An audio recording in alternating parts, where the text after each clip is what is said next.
Loan ना देना अगर कानूनन अपराध है, तो लोन का पैसा गैर कानूनी तरीके से वसूल करना रिकवरी एजेंट द्वारा, ये भी बहुत बड़ा कानूनन अपराध है। जो आप लोन नहीं दे रहे हैं, ये अगर कोई सिविल एक्ट में पड़ता है, तो रिकवरी एजेंट द्वारा आपको डराया या धमकाया या किसी भी तरह के आपके मान सम्मान को क्षति पहुंचाना, ये एक क्रिमिनल एक्ट है। तो ये होना चाहिए या नहीं होना चाहिए? और अगर आपके पास लोन का पैसा नहीं है, तो ये रिकवरी एजेंट आपको जो डरा रहे हैं, धमका रहे हैं, तो आपको क्या करना चाहिए? तो मैं इस वीडियो में आपको पूरी बात बताऊंगा। जो लोग चैनल को नहीं देख रहे, चैनल को जरूर सब्सक्राइब कीजिए, बेल आइकन को दबाइए। लोन से जुड़ी इन्फॉर्मेशन हमेशा इस चैनल पर मिलती रहेगी दोस्तों, वीडियो को पूरा देखिए। नमस्कार दोस्तों, लोन वाला बिस्कुट चैनल में आप सभी का स्वागत है। दोस्तों, आज मैं बताऊंगा, जैसे कि मैंने कहा कि लोन ना देना, अगर ये किसी भी तरह का क्रिमिनल एक्ट है या कोई क्राइम एक्ट है, ये आप लोन का पैसा नहीं देते हैं, तो उससे भी बड़ी ये क्रिमिनल एक्ट है कि जो आपके पास रिकवरी एजेंट लोन का पैसा आपको डराकर, धमकाकर या किसी भी तरह का आपके मोबाइल पर गंदे गंदे पोस्टर, व्हाट्सएप मैसेजेस, अन्य किसी भी तरह का इस तरह का धमकी भरा कुछ करके अगर आपसे पैसे वसूले, तो आपको क्या करना चाहिए? अभी के समय में बहुत सारे लोग हैं जो लोन का पैसा नहीं दे पाते। अब उनको डर लगता है ये रिकवरी एजेंट का, कि पैसा नहीं है, अब मैं क्या करूं? क्योंकि पैसा होता तो वो अलग बात था, लेकिन अब पैसा मेरे पास नहीं है। और ये रिकवरी एजेंट हमें इस तरह से डरा रहे हैं, धमका रहे हैं कि मान लीजिए आपने किसी भी तरह का कोई बड़ा क्राइम कर दिया है। क्राइम मीन्स बहुत बड़ा क्राइम। तो ये रिकवरी एजेंट आपको ऐसा करते हैं, तो सचमुच ये जो आप लोन नहीं दे रहे हैं, ये आप क्या क्रिमिनल एक्ट में जा रहे हैं या किसी भी तरह का ये पुलिस केस हो रहा है आपके ऊपर? बहुत सारे लोग हैं जो आज के समय में पैसा उनके पास नहीं है लोन का, अब वो पैसा नहीं दे पा रहा है, तो वो सोच रहे हैं कि क्या करें, नहीं करें। देखिए, जिनके पास लोन का पैसा नहीं है, रिकवरी एजेंट द्वारा आपको डराया धमकाया जा रहा है, तो आप इसकी जानकारी आप आरबीआई को दे, सूचना दे। अगर आप ऐसी कोई भी लोन का शिकार हो रहे हैं या रिकवरी एजेंट द्वारा आपके घर पर आके हैरेसमेंट किया जा रहा है या आपके व्हाट्सएप पर गंदी गंदी तस्वीरें दी जा रही है, आपको ब्लैकमेल किया जा रहा है, इवन अगर आपके कॉन्टैक्ट्स को वो एक्सेस कर रहे हैं, तो आप जल्द से जल्द, जितनी जल्द हो सके, साइबर क्राइम में इसकी रिपोर्ट दर्ज करवाएं। इसके बाद अपने लोकल पुलिस स्टेशन में भी इसकी रिपोर्ट दर्ज करवाएं। इवन इसके साथ आप और एक काम कीजिए, आरबीआई को भी इसकी जानकारी दीजिए। आरबीआई को अगर आप मेल करते हैं, उसमें भी आप जानकारी दे सकते हैं। लेकिन आपको मैं बता देता हूँ, जो लोग पैसा अभी नहीं दे पा रहे लोन का, और रिकवरी एजेंट आपको कहीं ना कहीं ये डरा रहे हैं, धमका रहे हैं, या किसी भी तरह से वो कोशिश कर रहे हैं कि आप उसके ट्रैप में फंस जाए। देखिए, अभी के समय में कानून जो है वो बहुत स्ट्रिक्ट है, और आप अगर लोन का पैसा नहीं दे रहे, ये किसी भी तरह से ये परिपूर्ण नहीं होता, या ये किसी भी तरह से समझ में नहीं आ रहा है कि आप किसी भी तरह का क्रिमिनल ऑफेंस कर रहे हैं। मतलब यानी कि आप किसी भी तरह का अपराधजनक कार्य कर रहे हैं। ये जो है एक सिविल एक्ट है, सिविल एक्ट अलग है, क्रिमिनल ऑफेंस अलग है।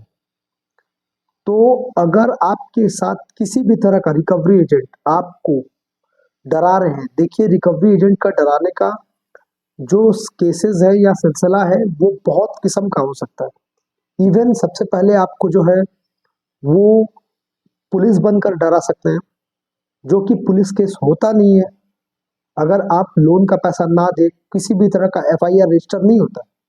दूसरा, अगर रिकवरी एजेंट आपके घर के पास आकर आपको डराए धमकाए, उससे बिल्कुल इग्नोर कीजिए।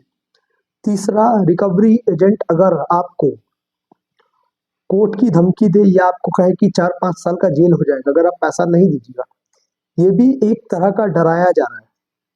इसके बाद कोई भी कंपनी अगर आपके कॉन्टैक्ट्स को एक्सेस कर रही है, आपके गैलरीज को एक्सेस कर रही है, इवन आपको इतना तक लगे कि आपके कॉन्टैक्ट्स को फोन किया जा रहा है जो आपने नंबर कंपनी के साथ या एनबीएफसी के साथ शेयर नहीं किया है, तो इसकी जानकारी आप जो है आरबीआई को दे, और आप जो है साइबर क्राइम में भी इसकी जानकारी दे। बिकॉज अभी के समय में आपके डेटा के साथ खिलवाड़ हो रहा है।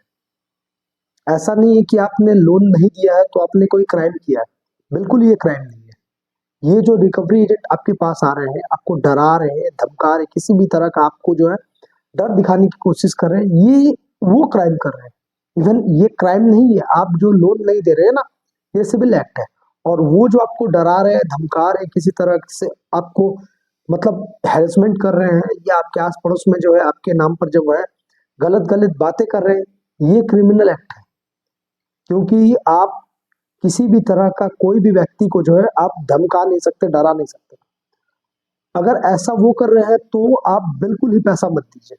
बहुत सारे लोग हैं ये डर रहे हैं कि सर मैंने लोन लिया है, रिकवरी एजेंट मुझे डरा रहे हैं, धमका रहे हैं। देखिए मैं एक बात बताता हूँ आप लोगों को, जो लोगों का भी लोन ड्यू है, देखिए लोन नहीं देना ये मैं कदापि नहीं कहता हूँ कि ये कोई अच्छी बात है। अगर आपके पास लोन लिए हैं, अगर आपके पास पैसा है, तो आप पैसा पे करना आपकी जिम्मेदारी है। लेकिन मजबूरी बहुत ही गंदी चीज होती है, और जो इंसान की जो ये प्रॉब्लम होती है ना, ये बहुत डीपली होती है। क्योंकि प्रॉब्लम जो है वो हर किसी के लाइफ में आता है, और सबसे बड़ी बात है हम इंसान हैं, हमारे पास कुछ सुपर पावर नहीं है जो हम ये प्रॉब्लम आ रही है, ये प्रॉब्लम को सॉर्ट आउट कर सकते हैं या सही कर सकते हैं, बिल्कुल नहीं। आपके दिमाग में ये डालना जा रहा है रिकवरी एजेंट द्वारा कि आपका ये लोन सेटलमेंट नहीं होगा, इसलिए क्योंकि उनका जो मार्जिन है उनको वो नहीं मिलेगा। अगर आज के समय में आपका लोन ड्यू है, रिकवरी एजेंट आपको आ रहा है, आपके पास सेक्शन 138 का नोटिस आ रहा है, जांच कीजिए उसको। सेक्शन 25 का पेमेंट एंड सेटलमेंट एक्ट का नोटिस आ चुका है, जांच कीजिए उसको। रिकवरी एजेंट आपको डराए या धमकाए, आप जो है उसकी जानकारी दीजिए आरबीआई को। इसके बावजूद भी अगर आपको लगता है कि आपको मुझसे हेल्प चाहिए, तो स्क्रीन पे दिया हुआ नंबर है, ये नंबर पर आप मुझे संपर्क कीजिए। जो टाइमिंग मेंशन है वो टाइमिंग पर मुझे आप जो है बातचीत कर सकते हैं, या व्हाट्सएप में आपकी प्रॉब्लम शेयर कर सकते हैं। इवन अगर आपको और भी कुछ इस वीडियो में जानकारी चाहिए, तो आप इस वीडियो को कमेंट में आप मुझसे सवाल पूछ सकते हैं। लेकिन दोस्तों मैं आप लोगों को अच्छी तरह से भली बात ही बता देता हूँ कि आप अगर लोन का पैसा नहीं देते हैं, तो ये कोई क्रिमिनल एक्ट नहीं है, क्रिमिनल गतिविधि नहीं है। जैसे कि आपने कोई लोन लिया है, ये नहीं दे रहे हैं, तो ये कोई क्रिमिनल एक्ट नहीं है। लेकिन रिकवरी एजेंट आपको डरा रही है, धमका रही है, या इस तरह का कुछ कर रही है, वो उसके लिए क्रिमिनल एक्ट का वो दरवाजा खोल रहा है। इस तरह का कोई भी रिकवरी एजेंट आपको डराता धमकाता है, तो आप उसकी जानकारी आप हर जगह दीजिए। इवन उस कंपनी के कॉल सेंटर पर भी उसकी रिपोर्ट दर्ज करवाइए। और अगर उसके पास से भी हेल्प नहीं मिलता है, तो आप मुझसे बात कीजिए, मैं आपको गाइड कर दूंगा। लेकिन दोस्तों पैसा ना है, अगर आपके पास पैसा नहीं है, रिकवरी एजेंट की बात से मत डरिए, वो उनका डराने का काम है, नहीं डराएंगे तो उनका पैसा नहीं होगा, ये आप समझिए। इसके बावजूद भी अगर आपको लगता है कि कुछ आपको जानकारी चाहिए, तो आप मुझसे बातचीत कर सकते हैं दोस्तों। और वीडियो को ज़्यादा से ज़्यादा शेयर कीजिए, ये बताने के लिए कि लोन का पैसा अगर नहीं देते हैं, तो ये अगर क्रिमिनल या किसी भी तरह का क्रिमिनल ऑफेंस है, तो रिकवरी एजेंट आपको डरा रहे हैं या धमका रहे हैं, या किसी भी तरह का आपको जो है वो आपको उस्का रहे हैं, तो वो जो कर रहे हैं ना, वो एक क्रिमिनल ऑफेंस है। आप नहीं पैसा दे रहे हैं, ये कोई क्रिमिनल ऑफेंस नहीं है, ये एक सिविल का मामला है। और अगर आपके पास पैसा हो तो जल्द से जल्द दे दीजिए, ना हो तो दोस्तों मार्केट से पैसा लेकर गलती मत कीजिए। ये बहुत सारे लोग हैं जो गलती करते हैं, और ये जो है ये भुगतना पड़ता है इनको। तो ऐसा भुगतने वाला काम मत कीजिए। पैसा है तो दे दीजिए, नहीं है तो दोस्तों वेट कीजिए, आपको जो है एक अच्छा खासा अमाउंट डिस्काउंट मिल जाएगा। जितना देर हो सकता है उतना देर कीजिए अगर पैसा ना हो। और क्रेडिट कार्ड का अगर आपका लोन चल रहा है तो मिनिमम पेमेंट दे रहे हैं, तो मिनिमम पेमेंट देना बंद कीजिए। आप जो है सेटलमेंट की तैयारी कीजिए, क्योंकि ये मिनिमम पेमेंट देते देते देते देते एक समय ऐसा आएगा कि आप जो है उसके बाद बस कर देंगे, और जब तक आप मिनिमम पेमेंट दे चुके होंगे, उससे आपका शायद लोन सेटलमेंट हो जाता। तो दोस्तों अगर वीडियो को आप लोगों को थोड़ा भी नॉलेज वाला लगा है या इंफॉर्मेशन वाला लगा, तो वीडियो को जो है अपने दोस्तों के साथ, फैमिली के साथ, जहाँ-जहाँ शेयर करना आपकी जानकारी के लिए या आपके फैमिली के मेंबर्स के लिए ये जानकारी अवश्य होना ज़रूरी है। तो उनके साथ ये वीडियो शेयर कीजिए। जो लोग चैनल को नए देख रहे हैं, चैनल को ज़रूर सब्सक्राइब कीजिए। अभी के लिए दोस्तों इतना ही, फिर मिलेंगे नए वीडियोज़। नमस्कार।